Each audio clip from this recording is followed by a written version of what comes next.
തീർച്ചയായിട്ടും ഒട്ടും അനായാസമായിരുന്നില്ല. വലിയ എതിർപ്പുണ്ടായിരുന്നു. കാരണം ഒരു മിനി മെറ്റീരിയൽ കളക്ഷൻ ഫെസിലിറ്റി ഒരു വാർഡിൽ സ്ഥാപിക്കേണ്ടതാണ്. അത് സ്ഥാപിക്കുന്നതിന് വരെ എതിർപ്പും സമരവും നേരിടേണ്ടി വന്നിട്ടുണ്ട് കേരളത്തിൽ വ്യാപകമായി. അതുപോലും സാധ്യമല്ല, MCF ആരംഭിക്കാൻ സാധ്യമല്ല എന്ന നിലയിൽ വലിയ എതിർപ്പുകൾ ഉണ്ടായിട്ടുണ്ട്. പിന്നെ അതിനപ്പുറമാണല്ലോ ഇപ്പോൾ വലിയ മാലിന്യ സംസ്കരണ പ്ലാന്റുകളൊക്കെ.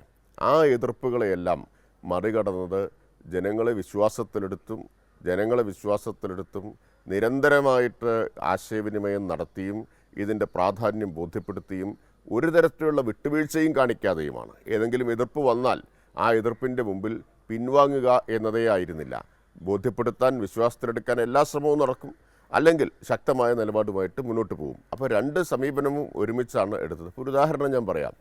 മിനിഞ്ഞാന്നാണ് ചേർത്തലയിലെ ശുചിമുറി മാലിന്യ സംസ്കരണ പ്ലാന്റ് ഉദ്ഘാടനം ചെയ്തത്. അതൊരു വളരെ ഈ ക്യാമ്പയിനിടയിൽ ഏറ്റവും സന്തോഷവും അഭിമാനവും നൽകിയൊരു കാര്യമാണ്. കാരണം ഈ ശുചിമുറി മാലിന്യ സംസ്കരണ പ്ലാന്റിനെതിരെ വലിയ സമരവും എതിർപ്പുമാണ് ഉയർന്നു വന്നത്. ഇപ്പം ഞാൻ ഈ സമരക്കാരെ ഒരു ഘട്ടത്തിൽ തിരുവനന്തപുരത്ത് എൻ്റെ ഓഫീസിലേക്ക് ചർച്ചയ്ക്ക് വിളിച്ചു. ഒരു തരത്തിലും വിട്ടുവീഴ്ചയ്ക്ക് തയ്യാറല്ലെന്നായിരുന്നു നിലപാട്. കാര്യങ്ങൾ അവരെ വിശദമായിട്ട് ബോധ്യപ്പെടുത്തിയപ്പോൾ അല്പം ഒന്നയഞ്ഞു. അവർ പറഞ്ഞു, മന്ത്രി നേരിട്ട് ചേർത്തലയിൽ വന്ന് ഇക്കാര്യങ്ങൾ ബോധ്യപ്പെടുത്തണം. ഞാനവിടെ പോയിരുന്നു. 1000-ഓളം ആളെ അവർ കൂട്ടിയിരുന്നു. മുഴുവൻ മാധ്യമങ്ങളെയും വിളിച്ചു ചേർത്തിരുന്നു. അപ്പോൾ ഒരു സംഘർഷം ചിലപ്പോൾ ഉണ്ടാകാമെന്നൊരു അന്തരീക്ഷം ഉണ്ടെന്ന് എനിക്കപ്പോൾ തന്നെ അത് മനസ്സിലായി. പക്ഷെ അവരോട് ശാന്തമായിട്ടൊക്കെ കാര്യങ്ങൾ വിശദീകരിച്ചു. എതിർപ്പുയർത്തിയവരെ പ്രത്യേകം ബസ് ഏർപ്പാട് ചെയ്ത് സമരസമിതിയുടെ ആളുകളെയെല്ലാം തിരുവനന്തപുരത്തേക്ക് കൊണ്ടുവരികയാണ് ചെയ്തത്. തിരുവനന്തപുരത്ത് മുട്ടത്തറയിലെ 104 ദശലക്ഷം ലിറ്റർ പ്രതിദിനം ശേഷിയുള്ള മുട്ടത്തറ വലിയ പ്ലാന്റുണ്ട്. ആ പ്ലാന്റ് കാണിക്കാൻ കൊണ്ടുപോയി അത് മുഴുവൻ കാണിച്ച് അവിടെ വെച്ച് തന്നെ അവർക്കൊരു ഭക്ഷണമൊക്കെ കൊടുത്ത് തിരിച്ചു വിട്ടപ്പോൾ അവർക്ക് പിന്നെ ഇതാണ് പ്ലാന്റെങ്കിൽ പിന്നെ അവർക്ക് എതിർക്കാൻ ഒന്നുമില്ല എന്ന സ്ഥിതി വന്നു.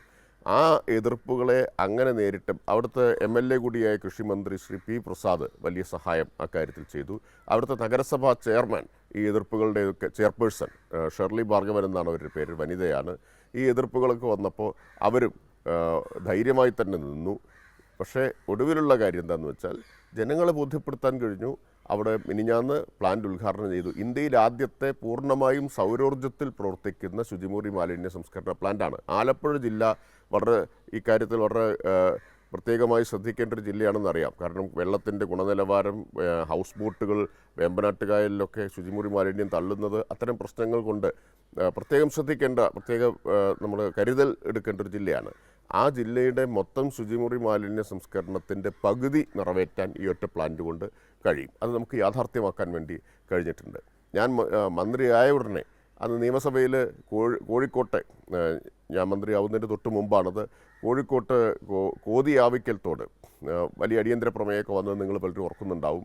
അതിഭയങ്കരമായിട്ടുള്ള എതിർപ്പാണ് ഉയർത്തിയത് ശുചിമുറി മാലിന്യ സംസ്കരണ പ്ലാന്റിനെതിരെ. അപ്പോൾ മന്ത്രിയായപ്പോൾ ചെയ്തൊരു കാര്യം, കേരളത്തിലെ നിയമസഭയിലെ കക്ഷി നേതാക്കളെ മുഴുവൻ ഒരു ഉച്ചഭക്ഷണത്തിന് ക്ഷണിക്കുകയാണ്. ആ ഉച്ചഭക്ഷണം കൊടുത്തത് ഈ പറഞ്ഞ മുട്ടത്തറ ശുചിമുറി മാലിന്യ സംസ്കരണ പ്ലാന്റിനകത്ത് വെച്ചായിരുന്നു. നിങ്ങൾ ഓർക്കുന്നുണ്ടാവും, മാധ്യമപ്രതിനിധികളും എല്ലാവരും ഉണ്ടായിരുന്നു. അന്ന് നിയമസഭയിലെ കക്ഷി നേതാക്കൾ, നേരത്തെ എതിർപ്പുയർത്തിയവർ ഉൾപ്പെടെ പറഞ്ഞു, ഇങ്ങനെയാണ് പ്ലാന്റെങ്കിൽ ഞങ്ങൾക്ക് പിന്നെ എതിർപ്പില്ല, ഇങ്ങനെയാണെന്ന് ഞങ്ങൾ മനസ്സിലാക്കിയില്ല എന്നാണ് പറഞ്ഞത്. അപ്പോൾ അങ്ങനെ പല മാർഗങ്ങൾ അവലംബിച്ചിട്ടുണ്ട്. സംസ്ഥാന തലം മുതൽ തദ്ദേശ സ്ഥാപന തലത്തിൽ. ഇപ്പോൾ തദ്ദേശ സ്ഥാപനങ്ങൾക്ക് നേതൃത്വം കൊടുക്കുന്ന ജനപ്രതിനിധികളുടെ ഒരു പങ്ക് പലയിടത്തും, പ്രത്യേകിച്ച് ഈ നയിക്കുന്നവർ, അവരൊക്കെ വഹിച്ചിട്ടുള്ള പങ്കും ഇതിൽ പ്രധാനമാണ്. ആളുകളെ വിശ്വാസത്തിലെടുക്കാൻ നടത്തിയിട്ടുള്ള ചേർത്തല ഒരു അനുഭവമാണ്. ഗുരുവായൂരിൻ്റെ ഒരു വേറൊരു അനുഭവമുണ്ട്. ഞാൻ ചില ഉദാഹരണങ്ങൾ മാത്രം. ബത്തേരി ഇപ്പോൾ നിങ്ങളിവിടെ കാണിച്ചു. ബത്തേരി ഇക്കാര്യത്തിലൊരു മാതൃകയാണ്.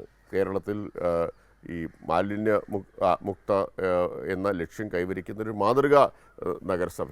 അതെ, നമുക്ക് മുന്നേ നടന്നിട്ടുള്ളവരാണ് ബത്തേരിക്കാർ. ഗുരുവായൂരിലെ ചൂൽപ്പുറത്ത് എന്ന് പറയുന്ന മാലിന്യ ഡംപ് സൈറ്റ് അറിയപ്പെട്ടിരുന്നത് ശവക്കോട്ട എന്നാണ്. അതൊരു മനോഹരമായ പൂങ്കാവനമായിട്ട് ഇന്ന് മാറിയിട്ടുണ്ട്. എല്ലാവരും മാധ്യമങ്ങളെല്ലാം റിപ്പോർട്ട് ചെയ്തതാണ്. ഇപ്പോൾ ബ്രഹ്മപുരം വേറൊരു ഉദാഹരണമാണ്. ഒരിക്കലും നടക്കില്ല എന്ന് കരുതിയതാണല്ലോ. ബ്രഹ്മപുരത്ത് ഇപ്പോൾ നമ്മൾ വീണ്ടെടുത്തത് 24 ഏക്കർ മല നീക്കം ചെയ്ത് 24 ഏക്കർ വീണ്ടെടുത്തു. 24 ഏക്കർ അവിടെ വീണ്ടെടുത്ത് കഴിഞ്ഞു. ഒരിക്കലും സാധ്യമാവില്ല എന്ന് കരുതിയ കാര്യമാണ്. അവിടെ കംപ്രസ് ബയോഗ്യാസ് പ്ലാന്റ് ഇപ്പോൾ ട്രയൽ റൺ ആരംഭിച്ചു. ഇതൊക്കെ വേഗത്തിൽ നടക്കുമെന്ന് കൂടി നമ്മൾ തെളിയിച്ചതാണ്. BPCL 100 കോടി രൂപ മുടക്കി നമ്മൾ സർക്കാർ സ്ഥലം കൊടുത്ത് ചെയ്യുന്ന CBG പ്ലാന്റ് പ്രതിദിനം 150 ടൺ ജൈവ മാലിന്യം സംസ്കരിക്കാൻ ശേഷിയുള്ള CBG പ്ലാന്റിൻ്റെ ട്രയൽ റൺ ആരംഭിച്ചു. പൂർണ്ണതോതിൽ ഏതാനും ദിവസങ്ങൾക്കും അത് പ്രവർത്തിച്ചു തുടങ്ങും. സമാനമായ പ്ലാന്റ് തിരുവനന്തപുരത്തും കൊല്ലത്തും തൃശ്ശൂരിലും ചങ്ങനാശ്ശേരിയിലും കോഴിക്കോട്ടും 5 കൂടി വരികയാണ്. ഈ സമാനമായ CBG കംപ്രസ് ബയോഗ്യാസ് പ്ലാന്റ് വരികയാണ്. അതുപോലെ തന്നെ ഇപ്പോൾ ഡംപ് സൈറ്റുകൾ 59 കേരളത്തിലുണ്ടായിരുന്നത്. 24 പൂർണ്ണമായി നമ്മൾ വീണ്ടെടുത്ത് കഴിഞ്ഞു. 56 ഏക്കർ സ്ഥലം, ഒരിക്കൽ മാലിന്യ മലയായി കിടന്ന 56 ഏക്കർ സ്ഥലം ഇന്ന് നമ്മൾ വീണ്ടെടുത്ത് കഴിഞ്ഞു. ബാക്കി ഡംപ് സൈറ്റുകൾ നീക്കം ചെയ്യാനുള്ള പ്രവർത്തനം ത്വരിതഗതിയിൽ നടന്നുകൊണ്ടിരിക്കുകയാണ്.